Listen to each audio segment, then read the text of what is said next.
guys, Mr. Anderson here. I just want to give you a sense of what this literacy autobiography and the presentation might be like. So, here we go.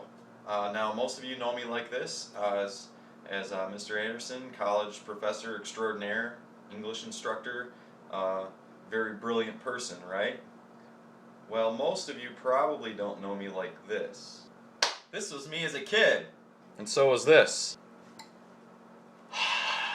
Number 12, all day. And I've always been the hugest Tigers fan. And yes, I like the Lions too. But don't tell anybody. And as most of you know by now, I'm a huge Michigan fan. So it's pretty safe to say I had a pretty good childhood. I had a lot of friends, I played sports, I was involved. I did pretty well in school. I was very close with my family, my mom and dad, my siblings, my grandparents. Had a lot of positive influences in my life. But what most of you, actually all of you probably don't know, is that I struggled mightily in the shyness department. But I fell in love with Metallica. They were like my favorite band ever.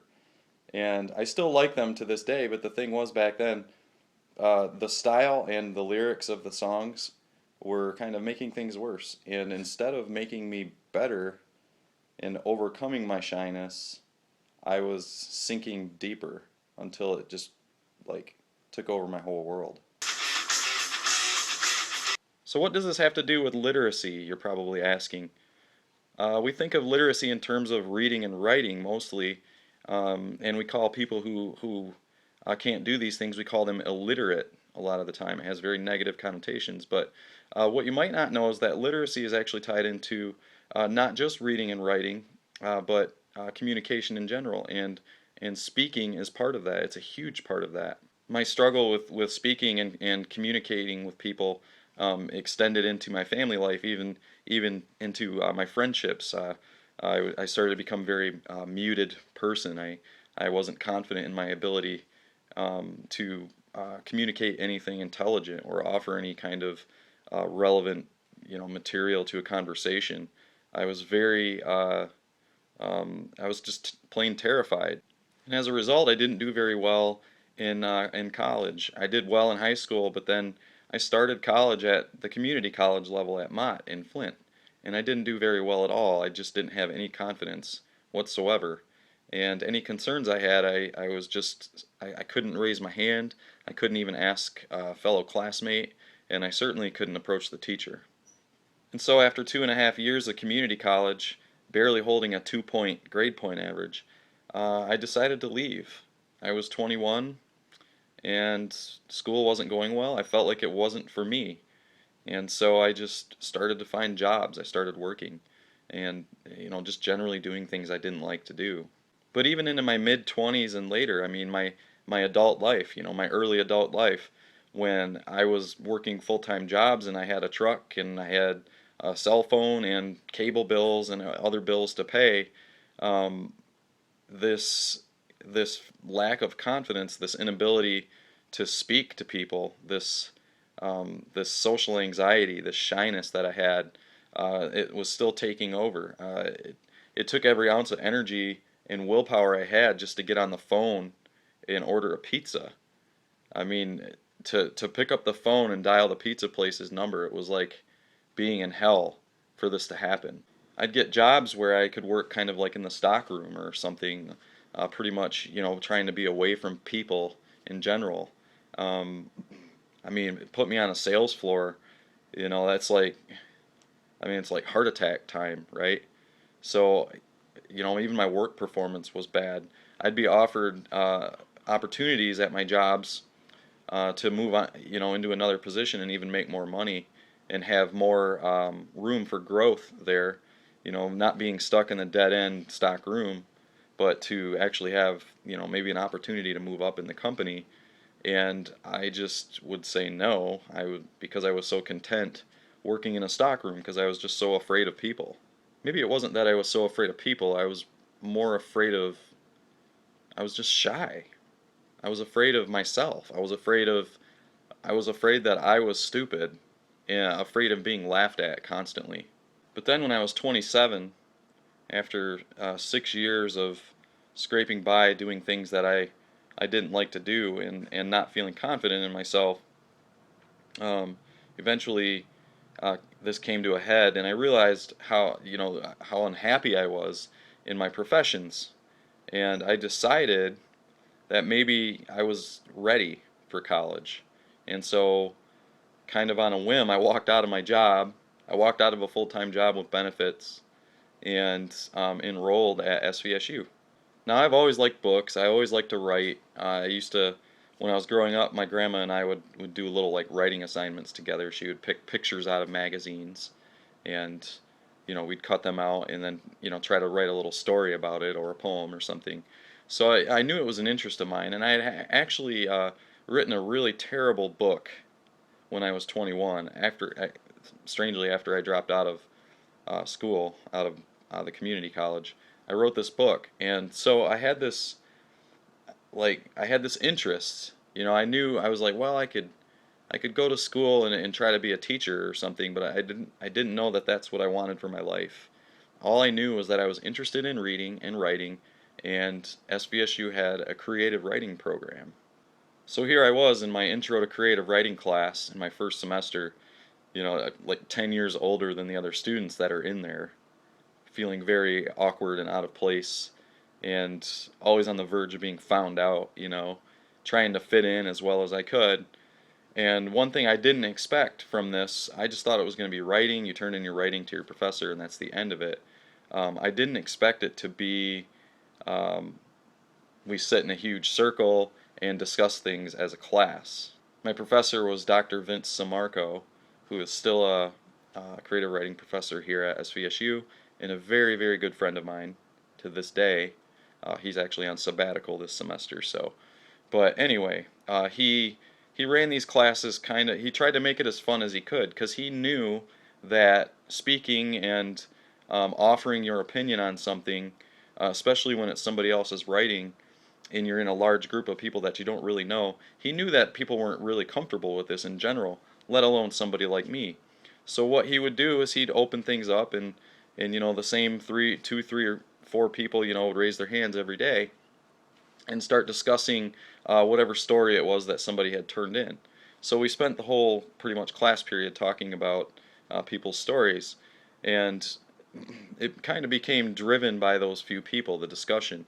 And every now and then, Vince would pick somebody out and call on them and see if they had anything to say. And of course, I would sit there, just like sweating, terrified that he was going to call on me, um, until one day he did. Now, I had always just sat there, kind of afraid to enter the conversation, but I was always intrigued by what was going on. I was really interested in it, and I felt like the discussions that we were having were going to improve my not only my writing ability but my reading ability too. How I could read into other people's stories and pick out themes and that kind of thing. So I was learning, but I wasn't like vocally participating in the class. And then, every now and then I'd get a thought in my head, and I'd think, this might actually be a good thing to contribute to the class, and I would fight with myself to try to convince myself to raise my hand just that one time and offer something, and I just couldn't do it. And so we were reading at this particular time. We had read this girl's story, which was about a man who I still remember it. It was about a man whose wife was dying of cancer, and so the man wanted to build their dream home before she passed away. So he would drive his boat out across this lake to this little island, and he was building this little house out there kind of as a surprise for her. And so the story took place on the mainland at the beginning, and there was kind of the discussion going to introduce that his wife was terminally ill, and then it kind of they made mention of he was getting in his boat, and then it kind of like it kind of went flash forward to the island, and he was working on the house, and so this was the story we were discussing, and Vince happened to, we were on the part of the discussion where you're supposed to make suggestions to the author to help them improve. And Vince called on me, and like my heart just dropped. Like, I mean, we all know that feeling. It's just that sinking feeling, like you've been caught. And I think even worse than saying the wrong thing would be not having anything to say at that moment. So I had this sinking feeling, but I did have this feeling about the story too. And so I just said, well, all right, I guess my suggestion would be, give us a little bit of what that man is thinking about when he's alone on the boat on his way out to the island. It would take a few minutes to get there. I didn't want that author to just fast forward to the island. I wanted to know what the husband was feeling while he was alone on the boat. That would be a very lonely time, out in the middle of the lake and nobody else around. I just thought that would be a really good opportunity to kind of, jump into this guy's head a little bit. And Vince, I'll never forget it. Dr. Samarco, he said, "Brilliant, Paul. Where have you been the whole semester?" And that moment literally changed my life, because after that, even though I was still struggling with something and still I still didn't have my this confidence that I should have. I started to force myself to raise my hand to enter that conversation until it became a daily thing. I was part of a conversation every day, and if I said something, made a mistake or something, we would all just laugh at it, and I would laugh at it, and I didn't feel like they were laughing at me. It was like this something woke up inside of me for the first time. It really was a life-changing experience for me. So as that class went on, and then as I started to move into other creative writing classes, 2, 3, 400 level classes, I continued to do this. I continued to raise my hand and trying to build that confidence, and I was building it, but I'm not sure I ever really was um, fully confident in myself. And so somewhere along the way, I started I came to this realization that for me, and the shyness and the confidence that I was struggling with, it wasn't so much about being confident, but it was about the illusion of confidence. Nobody knows what's going on inside of my head or inside of me. Nobody knows what I'm feeling. So if I just show them, if I raise my hand and actively participate, then I can convince them that I'm confident. And then, sure enough, eventually I did become confident. And now I teach college.